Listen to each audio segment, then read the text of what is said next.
Assalamualaikum warahmatullahi wabarakatuh.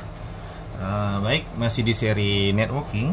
Kali ini saya akan share bagaimana cara memasang fastcon konektor seperti ini di kabel fiber optik dengan menggunakan kabel percon ya, atau drop core percon ini. Nah, kabel ini bentuknya seperti ada 3 kabel, tapi sebenarnya ini yang single core ya. Jadi core-nya ada di tengah-tengah sini. Kiri dan kanan ini ada kawat kecil lagi untuk menopang core-nya, dan yang paling kiri ini yang kelihatan lebih besar itu adalah kawat bajanya ya, selingnya, yang digunakan untuk mengikat kabel ini di tiang ke tiang supaya dia tidak mudah tertekuk atau tidak mudah ketarik. Nah, kalau kita mau menggunakan kabel ini untuk indoor, dalam hal ini supaya lebih mudah karena ini kabelnya keras, saya akan membuang dulu kawat yang ada pada bagian kirinya ini ya, bagian kiri atau kanan ini ya. Kita gunakan tang fiber striver. Nah, kita akan membuang kawat ini. Nah, membuang kawat ini juga pakai cara ya. Kalau kita salah cara membuangnya, ini kawatnya, ini core-nya yang masih dilapisi dengan kawat kiri kanan. Ini kalau kita main tarik seperti itu aja, nanti hasil kabel ini akan menggulung ya, menggulung gitu. Nah, jadi supaya dia tetap lurus, kita juga membukanya harus dengan cara yang seperti ini ya. Nah, kita gini kan bisa, kalau pakai kuku kan itu agak sakit ya. Nah, kita tariknya seperti ini ya, baru kita tarik. Itu nanti dia hasilnya lurus. Kalau enggak dia akan berbelok-belok, melingkar ya. Nah, ini karena kita di indoor, kawatnya dibuang. Tapi kalau di outdoor, kawat ini jangan dibuang ya. Kawat ini nanti yang akan digunakan untuk mengikat kabel fiber ini di tiang ya, supaya dia kuat. Nah, ini adalah kabel fibernya. Core-nya itu intinya tuh ada di bagian dalam. Ya, ini kalau kita buka secara manual, kita belah 2. Kita buka seperti ini. Ini biasanya kalau di ESP bilangnya kabel percon ya, atau drop core. Nah, ini ada inti yang berwarna biru mungkin kalau bisa dilihat. Nah, itulah inti fibernya. Jadi yang kiri kanan ini masih pelindungnya. Ini juga ada kawat di dalam nih ya. Ada yang kawat, ada yang fiber, tergantung dari jenis kabelnya. Nah, kalau yang dipatah gini bunyi crispy, itu biasanya dia terbuat dari fiber serat, tapi bukan serat kaca ya, fiber apa gitu bahannya. Tapi kalau di beberapa kabel tertentu ini adalah kawat kiri dan kanan ya. Itu kalau misalkan drop core striper yang tidak bagus, itu cepat rusak ya karena dia keras. Nah, ini untuk mengupasnya ada tang khusus ya, bisa seperti ini, bisa juga ada yang warna hijau sih, biasanya dia ditekan untuk mengupas ini ya. Ini kita potong dulu. Sebenarnya ini bisa kalau kita mau kembangkan, kalau dalam keadaan darurat seperti ini, kita buka, lalu kita tinggal potong kiri dan kanannya untuk menggunakan core-nya saja seperti itu. Nah, kayak gini ya, tapi biasanya agak kurang rapi. Kalau bisa lebih, kalau mau lebih rapi, kita bisa gunakan tang yang khusus seperti ini atau pakai drop core striper. Nah, ini kita seperti ini. Nah, dia ada satu lagi alatnya, tapi kebetulan tidak ada di sini ya, tidak bawa. Nah, seperti ini, tinggal klik lalu kita tarik, maka intinya akan kebuka ya. Tadi kan ada lapisan berwarna biru, ini kebetulan langsung ketarik ya. Biasanya warna birunya tetap ada seperti ini. Ini ada warna birunya, kebetulan tadi langsung ketarik. Ini dia sisanya. Biasanya dia masih tinggal sebelum kita strip dengan menggunakan tang ini. Nah, seperti itu. Nah, itu dia baru ketarik ya, pembungkusnya yang berwarna biru. Kalau dia dual, intinya itu 2, ada yang biru satu, yang satu lagi biasanya berwarna merah atau orange ya. Nah, ini intinya sudah dibuka. Ini kita bersihkan ya, di tang ini bisa kita bersihkan langsung di sini. Nah, jadi tang ini multifungsi ya, ada drop core striper, ada fiber striper, dan ini ada pembersihnya ya. Biasanya pembersih ini bisa dikasih dengan alkohol, dikasih alkohol. Nah, kalau tidak ada tang seperti ini, bisa pakai tisu, dikasih alkohol, kemudian dibersihkan. Nah, untuk konektor fastcon yang ini, kita gunakan cleaver. Ini sebenarnya di kotak pembeliannya ada disertakan buku petunjuknya ya, tentang berapa panjang yang harus digunakan ya. Itu nanti beda konektor beda, silahkan dilihat aja manualnya. Nah, ini saya pasang, saya coba zoom apakah bisa. Oke, mudah-mudahan nampak ya, kelihatan ya. Nah, ini sudah diukur sebelumnya. area yang hitam ini, area yang jaket ini itu ada di pertengahan. Ini ada skrup di sini, skrup L. Di pertengahan ini posisinya supaya dia nanti pas masuk ke dalam konektor ini. Ya, posisinya seperti ini kira-kira. Ini konektornya apa? Itu bautnya ada di sini dia. Di tengah-tengah seperti ini. Lalu kita tutup. Ya, ini pastikan hati-hati sisa serpihan kacanya. Ini kita tutup. Lalu kita potong. Angkat. Sisa serpihan kacanya diamankan. Mungkin teman-teman nggak bisa lihat di kamera ya. Ini dia ada kaca gitu ya. Kelihatan nggak? Tuh. Tuh kelihatan ya. Yang dekat obeng kelihatan karena kontras warna. Oke, ini saya buang, saya amankan di tong sampah, atau bisa gunakan lakban isolasi yang bening. Oke, sudah. Ini cleaver ini tujuannya untuk memotong kaca.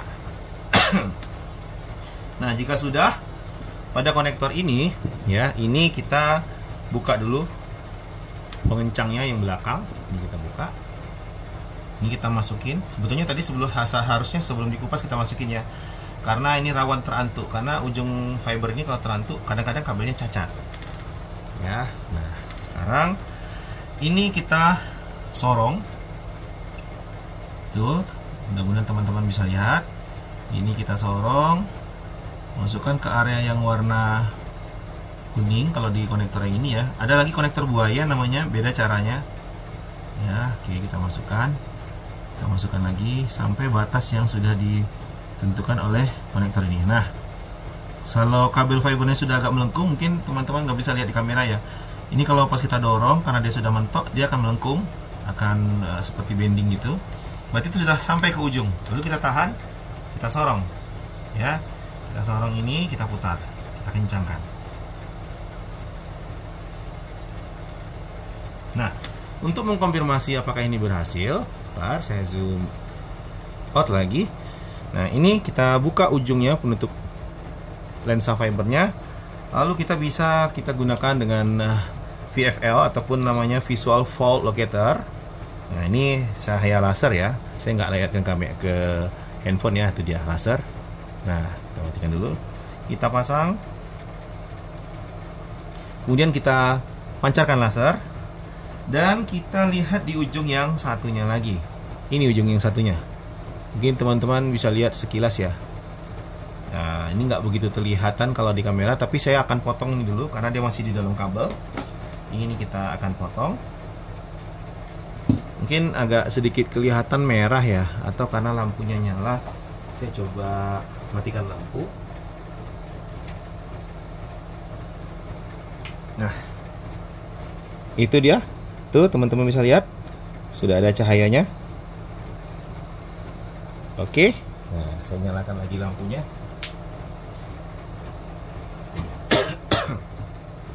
Berarti ini kalau sudah tembus cahaya, itu berarti yang kita bikin tadi sukses. Kalau ini belum tembus cahaya, perbaiki dulu yang area sini ya. Itu berarti belum selesai ataupun belum berhasil. Oke, sekarang ini kita akan melakukan proses pemotongan lagi. Pengupasan lagi. Sebentar, ini ada error.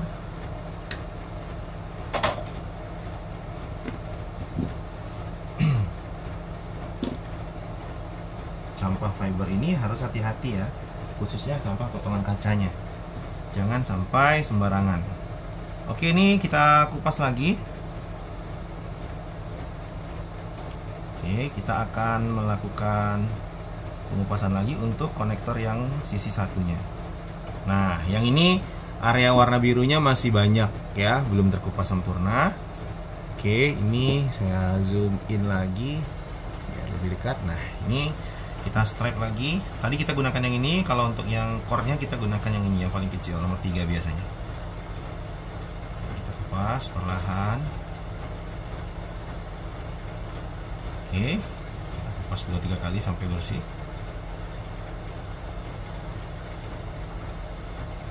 Nah, kalau cara konvensional, ambil tisu, kasih alkohol, lalu kita lap.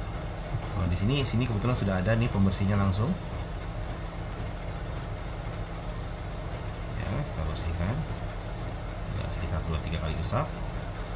Oke, Lalu jangan lupa kita cleaver kembali, karena cleaver ini adalah proses pemotongan kaca. Karena kaca itu kalau nggak dipotong, ujungnya kasar, cahayanya mendar.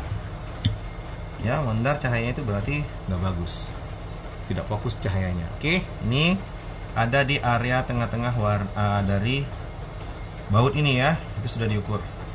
Sebenarnya ini bisa diganti-ganti ya, tapi daripada ganti-ganti mending diukur saja posisinya biar lebih gampang. Taruh. Sebentar. Pastikan sisi kaca ini jatuh ke area bantalan karet ini ya. Kalau dia mundur itu berarti nggak bagus, atau kelebihan tuh nggak masalah sih, kalau mundur nggak boleh. Yang jelas dia harus sampai ke bantalan karet biar bisa dipotong.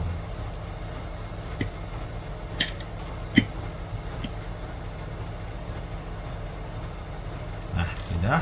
Karena potongan terlalu kecil dia jatuh ke bawah. Nah, ini dia hasil potongannya.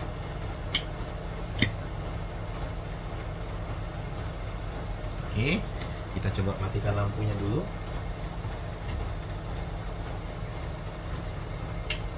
Nah, ini dia. Tuh teman-teman, cukup terang ya. Nah, ini kalau tidak terang berarti cahayanya lemah, perbaiki dulu sampai dia cahayanya betul-betul terang dan bersih. Oke. Sekarang saya nyalakan lagi lampu. Jadi kalau kena lampu ini dia betul-betul, boleh dibilang kamera hampir nggak bisa melihat ya. Nah, kalau sudah seperti ini, kita tinggal pasangkan konektor yang satunya lagi. Lagi-lagi saya lupa. Semestinya ini kita pasang dulu. Ya, ini kita pasang dulu supaya tidak rawan terantuk. Sebenarnya ini masih kurang bagus menurut saya ya, karena masih kelihatan cahaya. Yang bagus itu sebetulnya cahaya nggak kelihatan lagi. Coba saya, sini kan di ujungnya masih ada nampak cahaya ya. Walaupun cahayanya terang, tapi di ujungnya masih nampak cahaya. Seharusnya itu betul-betul nggak ada cahaya ya. Kita coba potong sekali lagi. Yang bagus itu tidak ada cahaya yang mendar di ujung kacanya. Oke, kita potong. Oke, kita tarik. Nah, kita strike lagi.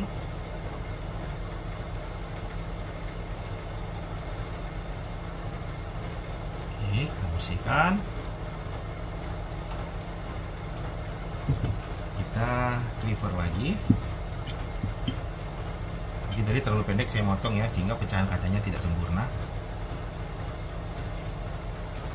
Nah, ini saya matikan lampu biar kelihatan.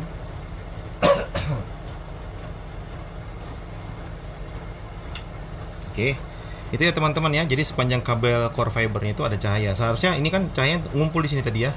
Makanya saya bilang kurang bagus. Kalau bagus itu biasanya di area sini tuh yang sudah terpotong, itu area sini hilang cahayanya di sini, tapi di depan sini itu kelihatan ya. Kita coba ini sebelum kita potong. Sekarang kita potong. Bismillah. Tuh, mati cahayanya. Kita angkat. Nah, ini sisanya ini kan sudah terpotong nih, kita ambil. Tuh. Ya, ini sisa potongan kacanya saya selamatkan dulu. Mungkin teman-teman bisa nampak. Tuh. Ya, ini ada garis putih. Karena dia transparan, jadi agak sulit dilihat. Nah, ini kalau kita lihat hampir boleh tidak ada di dalam selongsong kacanya, itu hampir tidak ada cahaya. Tuh, kalau saya angkat seperti ini nggak kelihatan cahayanya. Ya, nah ini nggak ada cahayanya ya. Kalau saya taruh tangan di sini, tuh baru. Nah, cahayanya lebih pekat daripada yang sebelumnya. Ini jauh lebih baik kualitas sambungan kabelnya daripada yang pertama tadi. Tadi di ujung ini ada cahaya, ini nggak ada. Tapi kalau kita ginikan tangan, nah itu terang sekali. Oke, sekarang saya nyalakan lagi lampunya. Sebenarnya pemasangan ini cukup cepat karena saya bikinnya sambil bikin tutorial, jadi ya agak slow. Nah, ini caranya tadi sama, tinggal kita masukkan dia ke area oranye ya kalau konektor ini kebetulan. Usahakan ujung core-nya jangan sampai terantuk ketatap lek boso jone. Nah, oke, kita masukkan sampai dia agak sedikit melengkung atau ngebending. Berarti itu sudah mentok. Oke, ini rasanya sudah mentok.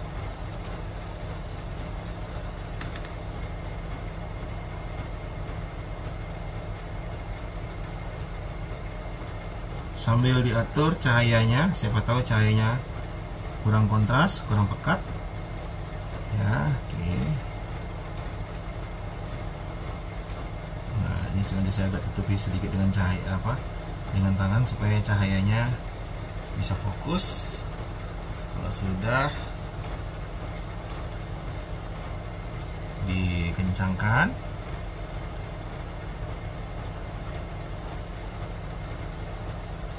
lalu kita buka di sini. Nah, ini ada cahaya, lalu kita coba matikan lampu.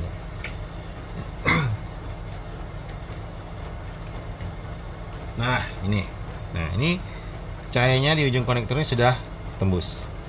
Ya. Nah, ini cahayanya. Ini sudah oke. Sambungan kabel kita ya. Ini cahaya yang dipancarkan tadi itu sudah, saya tidak berani ke kamera, takutnya bisa merusak sensor kamera handphone. Nah, ini dia. Terang sekali ya. Oke, ini seharusnya sudah bagus untuk sambungan kabel. Nah, ini usahakan ini jangan pernah hilang ya, kita tutup kalau tidak digunakan.